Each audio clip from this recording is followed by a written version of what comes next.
네, 우리 친구들 안녕하세요.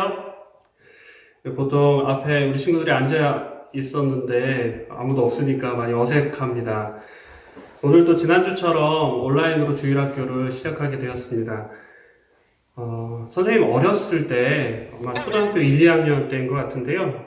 동생과 이 사과를 나눠 먹으려고 이 칼로 사과를 이렇게 쪼개다가 사과를 쪼개지 않고 선생님 새끼손가락을 이렇게 베인 적이 있어요. 되게 깊게 베어서 피가 엄청 많이 나고 그랬던 적이 있었는데, 그때 당시 부모님이 안 계셔서 뭐 허둥지둥 휴지로 막 피를 멈추게 하고 막 그랬어요. 부모님이랑 연락이 되었고 부모님께서 빨리 병원에 가야 된다 이렇게 말씀을 하셨어요. 근데 선생님 겁이 났어요. 혹시 병원에 가면 지금 아픈 것보다 더 아플까 봐.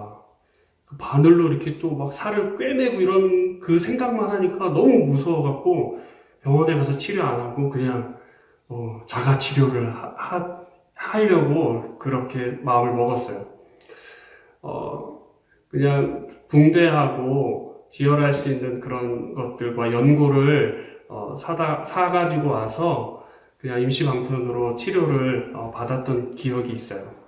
시간이 지나서 상처는 아물었고 시간이 더 지나면서 저 선생님의 새끼손가락은 온전하게 회복이 되었어요. 물론 이 상처가 남긴 했지만 선생님은 그때를 기억하면서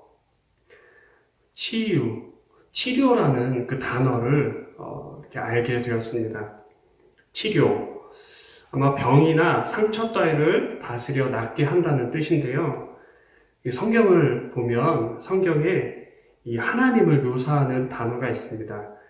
출애굽기 15장 26절에 보면 치료하는 하나님이라고 성경은 하나님을 소개하고 있습니다.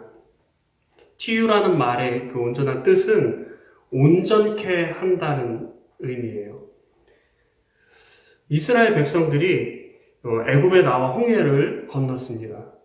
그리고 3일 동안 이 광야를 걷게 되었는데 이스라엘 백성들이 물을 먹지 못했어요. 이스라엘 백성이 다시 이 마라라는 지역에 도착을 하게 됐는데 그곳에 그들이 그렇게 기다리고 있었던 물이 있었어요. 근데 물을 마시게 되었는데 사람이 먹지 못하는 그러한 물이었던 거예요. 아마 많은 사람들이 불평을 했어요. 모세에게 불평을 했습니다. 어떤 물을 우리가 마셔야 합니까? 라고 막 따졌죠. 아마 지금의 상황과 비슷할 거예요. 지금 우리가 제대로 생활하지 못하기 때문에 왜 이렇게 우리가 불편해야 합니까? 마스크를 사고 싶은데 마스크를 제때 사지 못하니까 왜 우리가 이 마스크를 제대로 사야 되지 못합니까? 왜 이런 그런 불평들과 비슷한 불평들을 했을 거예요. 모세는 하나님께 부르짖었어요. 그래요. 부르짖었다는 것은 기도했다는 뜻이에요. 하나님께서 그 기도를 들으시고 모세에게 이야기하셨어요. 이 나무를 가지고 그 물에다 던져 넣으라고 했어요. 그러자마자 그 물이 우리 사람이 먹을 수 있는, 이스라엘 백성이 먹을 수 있는 맛있는 그런 시원한 물로 변했어요. 하나님께서 그 일이 있고 나서 이스라엘 백성에게 이렇게 말씀하셨어요. 출애굽기 15장 26절에 보면 너희가 만일 너희 하나님 나 여호와에게 순종하고 내가 보기에 옳은 일을 행하며 나의 모든 명령을 지키면 내가 이집트 사람들에게 내린 질병을 너희에게 하나도 내리지 않겠다. 나는 너희를 치료하는 여호와이다. 나는 너희를 치료하는 여호와이다. 분명 지금 코로나로 인해서 치료약이 아마 나올 것이고요. 예방접종을 할 수 있는 그런 백신들이 아마 시간이 지나면 개발이 될 거예요. 선생님이 이 말씀을 대하면서 그럼 과연 하나님께서 우리를 어떻게 치료하고 계시는지에 대해서 생각해 보게 되었어요. 하나님 과연 우리를 어떻게 치료하고 계시는지. 애굽의 그 종살이로 있었던 이스라엘 백성을 자유하게 하는 것, 그것도 치료예요. 마실 수 없는 물을 마실 수 있게 하는 것, 이것도 치료예요. 질병에 걸린 사람들이 건강하게 되는 것, 감기나 몸살을 앓고 있을 때 감기약을 먹고 나서 나아지는 것, 이것도 하나의 치료이죠. 이것은 환경적인 치료라는 거예요. 상황이 변하는 치료라는 거예요. 코로나 사태로 인해서 많은 사람들이 힘들어하고 있어요. 그리고 그 질병에 걸린 사람들 중에 어떤 사람들은 생명을 잃기도 해요. 혹시 내가 코로나에 걸리지 않을까? 그러한 두려움과 공포, 불안감 속에 우리가 살고 있어요. 사람들끼리 만나는 것도 어려운 시기고요.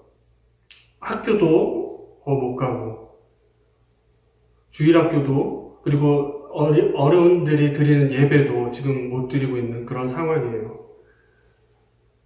장사를 하고 계시는 어떤 분들은 지금 장사가 너무 안 돼서 너무 힘들어하고 있는 그런 시기를 보내고 계시는 분들도 계세요. 분명 시간이 지나면 이러한 상황들은 치유가 되고 회복이 될 거예요. 근데 지금 우리는 이러한 상황을 불평하고 불안해하고 초조해하는 것이 아니라 이 시기를 통해서 나를 바꿔보는 그런 시간이 되었으면 좋겠어요. 나를 온전하게 변화시키는 그런 시간이 되기를 원하는 거예요. 우리가 읽었던 말씀처럼 하나님께 순종하고 하나님 보시기에 옳은 일을 행하고 우리가 하나님께 우리의 귀를 열어서 하나님 말씀을 듣는 거예요. 그리고 하나님을 바라보는 거예요. 이런 어려운 과정과 이 불편한 이 상황을 우리가 겪으면서 말씀을 읽어요. 그리고 큐티도 해요. 그리고 기도하면서 하나님 우리에게 어떻게 말씀하시는지를 자세하게 들어야 되는 거예요. 그러면서 우리의 마음이 변화되는 거예요. 그 변화를 통해서 우리가 하나님의 사랑으로 온전하게 되는 것이죠. 그리고 우리가 새로워지는 거예요. 하나님 우리에게 원하시는 치료는 이러한 치료예요. 우리가 변화되는 치료. 환경을 바꾸는 것이 아니라 나를 하나님의 말씀으로 변화시키는 것. 이것이 하나님 원하시는 치료라는 것을 우리 친구들에게 말씀해 주고 싶어요. 치료의 하나님이 나의 하나님이 되심을 다시 한번 기억해 보면서 이번 한 주도 그런 하나님 기억하면서 건강하게 지냈으면 좋겠어요. 우리 친구들 다음에 또 만나기를 바라요. 말씀을 마치도록 하겠습니다. 친구들, 안녕! 이번 시간은 활동 시간이에요. 이 시간을 통해서 여러분이 앞에서 들었던 말씀을 되새겨보는 시간을 가졌으면 좋겠어요. 자, 그러면 준비물 보러 가실까요? 짠! 준비물은 먼저 보드마카, 그리고 수성 사인펜, 이렇게 생긴 사인펜, 그리고 거울, 약간 따뜻한 물, 휴지가 필요해요. 그럼 본격적으로 활동을 시작해볼까요? 먼저 상처 입은 사람을 그려줄 건데요. 일단 거울에 보드마카로 사람을 먼저 그려준 뒤 수성 사인펜으로 상처들을 그려줍니다.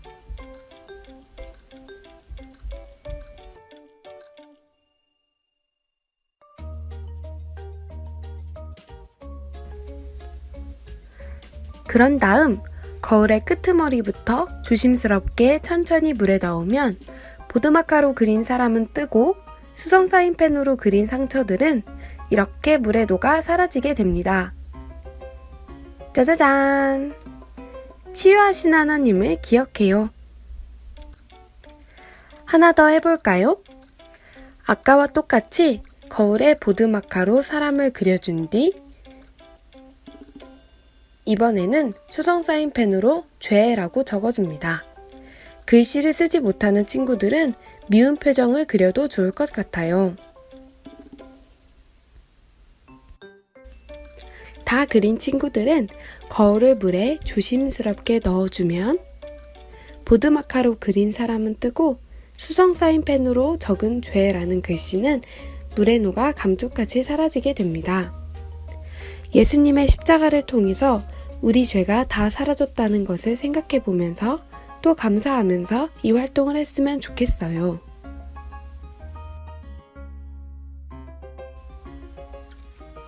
자, 이제 자유롭게 친구들이 그리고 싶은 것을 그려보아요. 선생님은 친구들이 너무너무 보고 싶으니까 친구들을 향한 사랑을 가득가득 담아 하트를 그려볼게요. 물에 또 천천히 조심조심 담궈서 하트만 물에 띄우면 성공인데 잘 안 된다고 쉽게 포기하지 말고 조금만 인내심을 가지고 거울을 살짝살짝 흔들어가며 그림을 띄워주세요. 그러면 이렇게 성공할 수 있습니다. 자, 그러면 다음에 진짜 얼굴로 볼 수 있다면 교회에서, 만약 그렇게 되지 못한다면 조금 아쉽지만 영상으로 또 만나요. 안녕!